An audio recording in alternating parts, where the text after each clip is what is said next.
اگر زندگی کے سبق میں آگے بڑھنا ہے، کامیابیاں آگے اور سبقت لے جانا ہے، تو ان فرامین پہ عمل کریں۔ وقار بھی ملا، مانگنا بھی ملا، رونا بھی ملا، اشک بھی ملے، آنسو بھی ملے۔ ایسا ممکن ہے کہ میں مالدار ہو سکتا ہوں؟ ہاں ہو سکتا ہے۔ پر میں اللہ نے قرآن میں فرمایا ہے کہ جب تم استغفار کو لازم پکڑو گے، بیٹے، نہریں، نعمتیں، میوے، رزق، میری حضور کے ایک ایک فرمان میں سچ ہے، حقیقت ہے، حقیقت ہے۔ اگر زندگی کے سبق میں آگے بڑھنا ہے، کامیابیاں آگے اور سبقت لے جانا ہے، تو ان فرامین پہ عمل کریں۔ یہ جو چھوٹی چیزیں میں نے آپ کی خدمت میں عرض کی ہیں، ان پہ عمل کریں۔ آئیں پھر ایک اور چیز بھی تحفہ دیتا ہوں، حضرت امام حسن کا۔ یہ وہ گھرانہ ہے اہل البیت کا، جن کی برکتوں سے معاشرے کو، زمانے کو دنیا بھی ملی، دین بھی ملا، عشق بھی ملا، حرمت بھی ملی، عزت بھی ملی، وقار بھی ملا، مانگنا بھی ملا، رونا بھی ملا، اشک بھی ملے، آنسو بھی ملے، اور اللہ کے خزانوں سے لینے کا مزاج بن گیا۔ اللہ سے لینے کا مزاج انہوں نے بنایا۔ امام حسن بیٹھے تھے جو حضرت امام حسین کے بڑے بھائی تھے رضی اللہ تعالیٰ عنہ، سلام اللہ رضوان اللہ تعالیٰ علیہ اجمعین۔ تو آپ کی خدمت میں ایک شخص آیا، کہا کہ فصل جو ہے وہ میری بہت زیادہ، اس کی کھجور کی بارش ہی نہیں ہے، اور میں نے کچھ جو بیے ہوئے ہیں، کچھ فلاں چیز ہے، بارش ہی نہیں ہے، بارش کی دعا فرما دے۔ پھر میں دعا کرتا ہوں تو ایسا کر، سارا دن استغفر اللہ پڑھا کر، استغفر اللہ، استغفر اللہ، استغفر اللہ، استغفر اللہ۔ وہ چلا گیا۔ ایک اور آیا، یرسل السماء علیکم مدرارا، بارش۔ ایک اور آیا، کہا کچھ بھی نہیں ہے۔ ایسا ممکن ہے کہ میں مالدار ہو سکتا ہوں؟ ہاں ہو سکتا ہے۔ تو فرمایا سارا دن استغفار کیا کر، استغفر اللہ، استغفر اللہ پڑھا۔ ایک اور آیا، کہا گھر نہیں ہے، جھونپڑا بھی نہیں ہے، کہ مجھے گھر مل سکتا ہے؟ فرمایا ہاں مل سکتا ہے۔ فرمایا کیا؟ میں استغفار کیا کر، سارا دن استغفر اللہ پڑھا کر، بہت پڑھا کر۔ ایک اور آیا، اس نے کہا میں چاہتا ہوں میرے باغ ہوں اور میں باغات کا مالک ہوں، مجھ جیسا فقیر تنگ دست ایسا ہو سکتا ہے؟ میں ہو سکتا ہے۔ میں کیا؟ میں استغفار کیا کر۔ جو سائل آ رہا تھا اسے استغفار بتا رہے تھے۔ جب سارے سائل چلے گئے تو غلام نے پوچھا آقا آج آپ نے ہر بندے کو استغفار ہی بتایا ہے، کیا وجہ ہے؟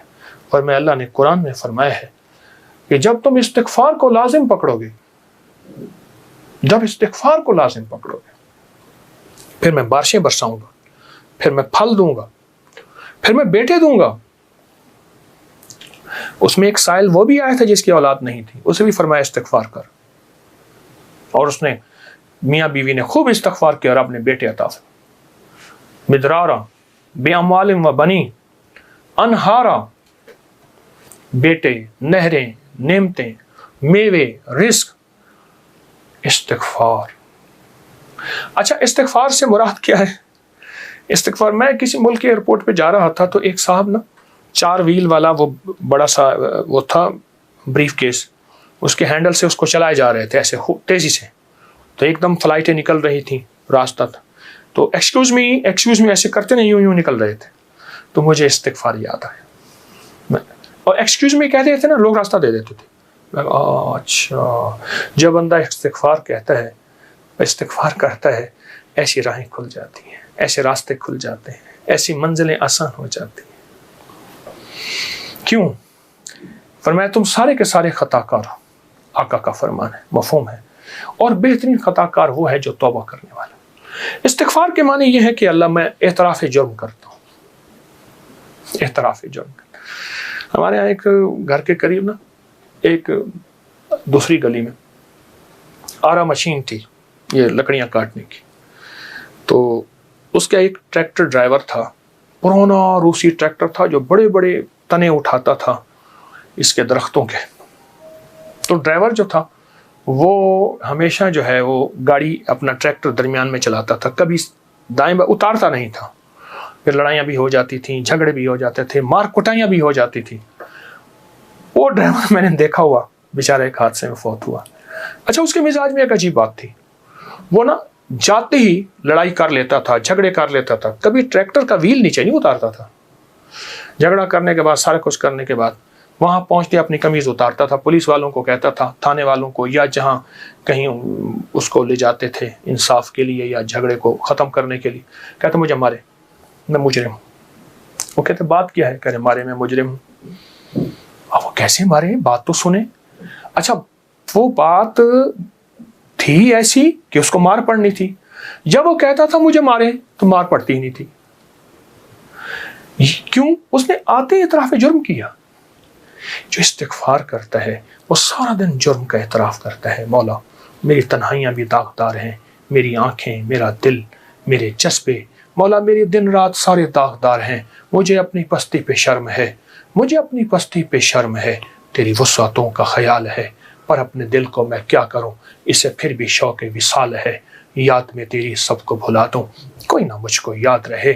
کچھ تجھ پہ سب گھر بار لٹا دوں، خانہ دل آباد رہے. نظر سے اپنی سب کو گرا دوں، فقط تجھ سے فریاد رہے. یا رہے یا رب تو میرا، اور میں تیرا یار رہوں. ہر وقت ذکر و فکر میں تیرے مست رہوں، سرشار رہوں. ہوش رہے نہ مجھ کو کسی کا، مگر میں تیرا ہوشیار رہوں. ہاں یہ استغفار ہے کہ مولا مجھ سے بڑا کوئی دنیا میں مجرم ہے ہی نہیں. میں نے اپنے جرم کا 100% اعتراف بھی کرتا ہوں، مجھ سے بڑا کوئی مجرم نہیں. جب بندہ اس جذبے پہ آتا ہے پھر اللہ کے خزانوں سے اس کے لیے حیرت انگیز برکت، رحمت، رزق، عزت، وسعت، عطا، شفقت اور رحمت کے دروازے کھلتے ہیں. اللہم صلی علی محمد عبدک و رسولک وصلی علی المؤمنین والمؤمنات والمسلمین والمسلمات یا اول الاولین و یا آخر الآخرین یا ذی القوة المتین یا راحم المساکین یا ارحم الراحمین یا اکرم الاکرمین یا اجود الاجودین یا ذی الجلال والاکرام. اللہم اغفر لی، اللہم اغفر لی وارحمنی وعافنی. اللہم اغفر لی والی والدی وللمؤمنین والمؤمنات والمسلمین والمسلمات الاحیاء منہم والاموات انک مجیب الدعوات نستغفرک ونتوب الیک. پروردگار عالم، جس طرح ہم یہاں جمع ہیں ایسے جنت میں جمع کر دے، خاتمہ ایمان پہ کر دے.